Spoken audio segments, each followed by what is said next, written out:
Friend, हमारी आज की कहानी है तलाक। फैमिली कोर्ट से बाहर निकलते हुए जूही ने एक बार प्रणय को देखा, फिर हाथ में पकड़े उस कागज को देखा जिस पर लिखा हुआ था कि अब उसका प्रणय से कोई संबंध नहीं है। उसकी बेटी रिया के पालन पोषण के लिए प्रणय को हर महीने एक निश्चित राशि जूही के अकाउंट में देनी हो गई। दोनों के हस्ताक्षर और कोर्ट की सील, जज के हस्ताक्षर। बड़ी मुश्किल से उसने अपनी रुलाई रोकी। घर आकर माँ ने पूछा कि क्या हुआ, तो वह फूट फूट कर रोने लगी। माँ उसके सिर पर हाथ फेरते हुए बोली, रो ले, महीनों का गुब्बार है, निकल जाएगा तो तेरा जी हल्का हो जाएगा। 3 बहनों में सबसे बड़ी थी जूही।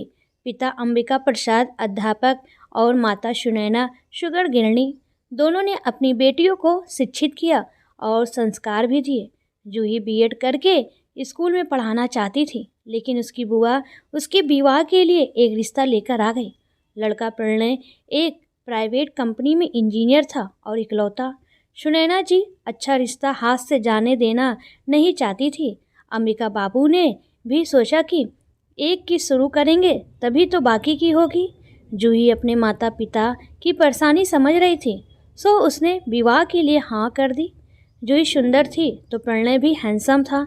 लेन देन की बात हुई तो प्रणय ने तपाक से कह दिया कि आप जो अपनी खुशी से देंगे। अपने सामर्थ्य अनुसार अंबिका बाबू ने बारातियों के स्वागत और लेन देन में कोई कमी नहीं की थी। फिर भी सास जूही को ताना मारने से चूकती नहीं थी। कभी कभी ससुर भी सुना देते, अंबिका बाबू कुछ देते तो हम भी अपनी स्नेहा बेटी का विवाह कर देते। तब जूही प्रणय को कहती कि स्नेहा को शिक्षा की जरूरत है, ना कि दहेज की।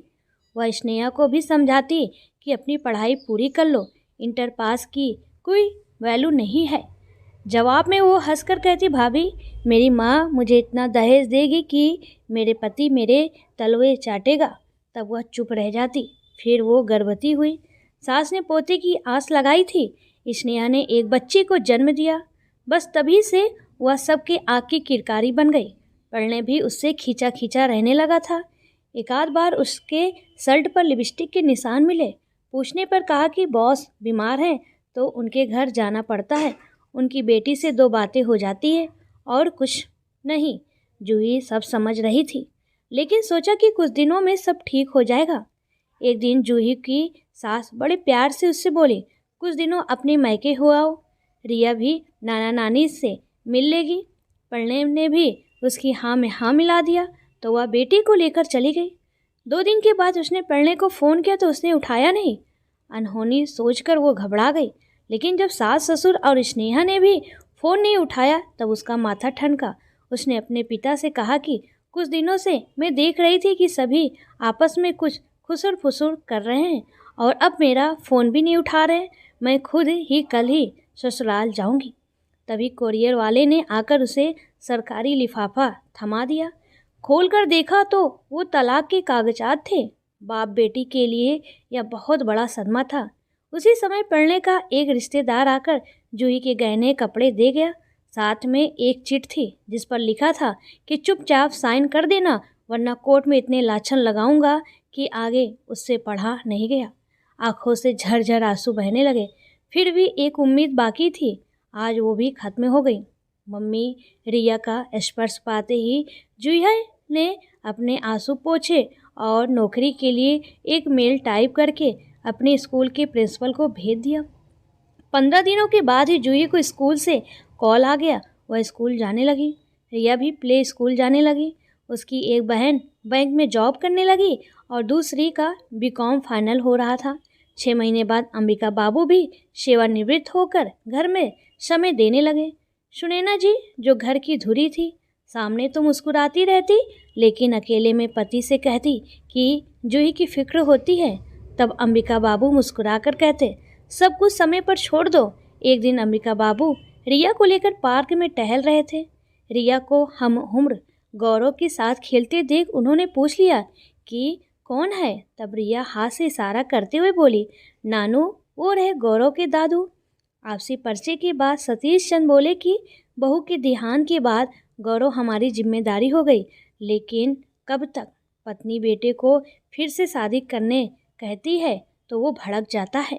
अब आप ही बताइए, हम लोग कब तक? उनकी आंखें नम हो गई।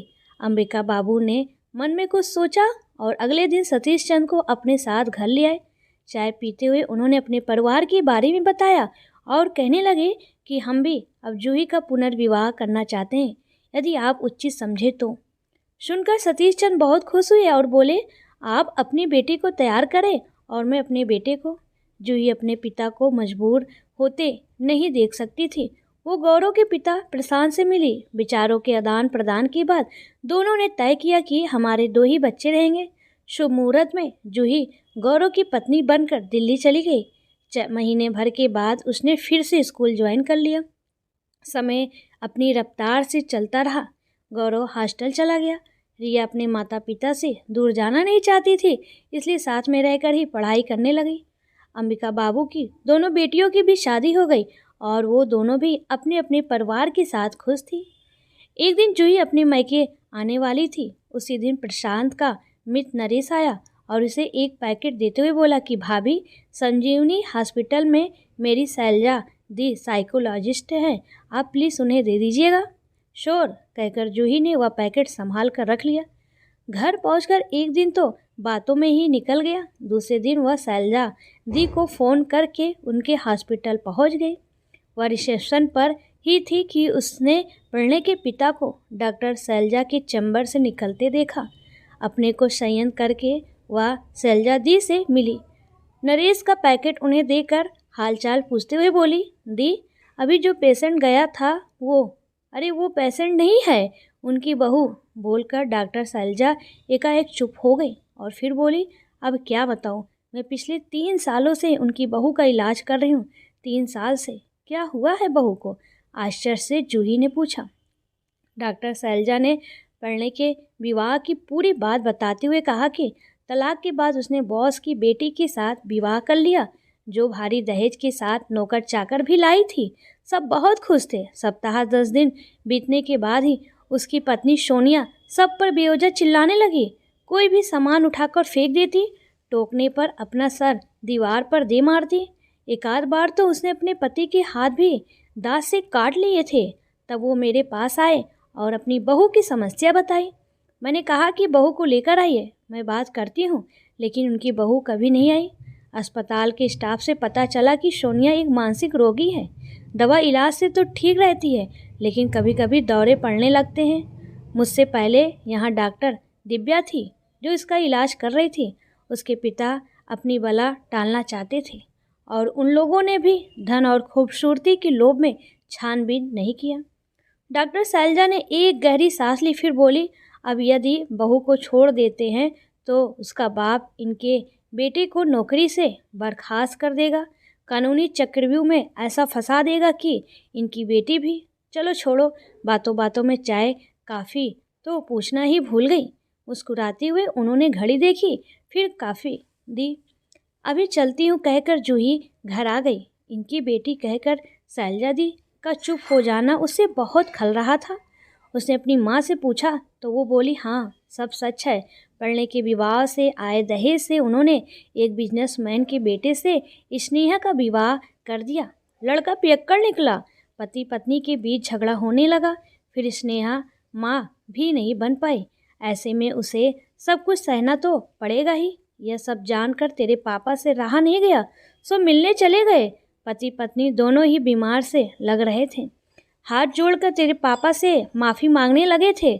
समय चक्र तो देखो, पोते की चाह में उन लोगों ने तुम पर जुल्म किया और अभी उनके दोनों ही बच्चों की गोद खाली है।